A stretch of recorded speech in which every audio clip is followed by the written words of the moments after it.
Hi, I'm Rabbi Reuven Nathanson, the West Coast Director of the Orthodox Union's Kosher Division. Rabbi Wilhelm asked me to speak for a very few minutes on the topic of Bishul Akum and Bishul Yisrael.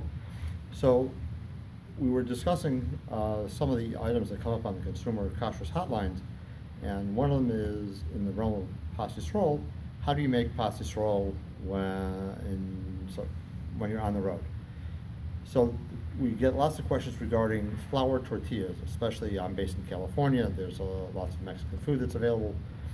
So you can actually take the tortillas, the flour tortillas, that are prepared and sold in the stores with hashgacha, and if you follow the package directions and put them into like a frying pan for however long they say to heat them up, that will make it Pas Yisrael.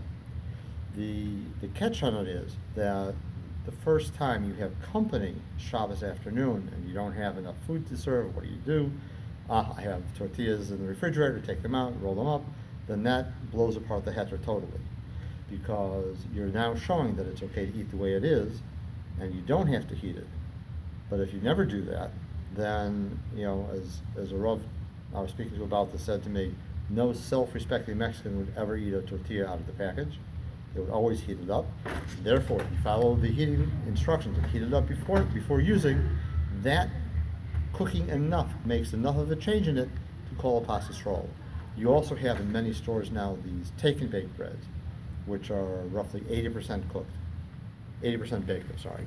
And so those same breads, when you take them home out of the package, you bake it according to package instructions, that heating is generally enough to make them from their status of paspal to return into the Pas Yisrael, but you have to do it 100% of the time.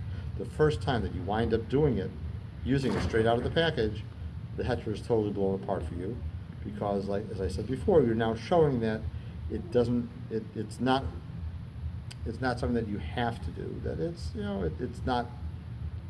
The heter is based on that you have to improve the bread. So if you wind up eating it out of the package, then you're showing that it doesn't really need that, and then that heter doesn't work. We're also talking about cereal. You said you cereals. So there's a general feeling amongst many rabbanim that despite the stickers you find on many cereals, that a cold breakfast cereal would never be oilo shulchan malachim. You wouldn't go to a formal breakfast and see boxes of cereal sitting on the table. As such, then items like Cheerios or any of these other cereals would not need to be made Bishul Yisrael because they're not oilo shulchan malachim. Are they cooked or now, steamed? The cereals themselves, when they're made, you make a dough, and then that dough is generally steamed to the point where it's edible. This is the second heter. It's not very good because the moisture content is high, and then after they're steamed, they're put into an oven to dry out the rest of the water that's in it. But it is edible beforehand. So since it's edible in that state, therefore, we would say that it's not required. You find the same thing when it comes to smoked salmon. The reliable hashgachas will all take the salmon and they will cold smoke it first to the point of it being edible. Some companies will then hot smoke it afterwards, but that's okay because once it's edible, then however they cook it, they can cook it.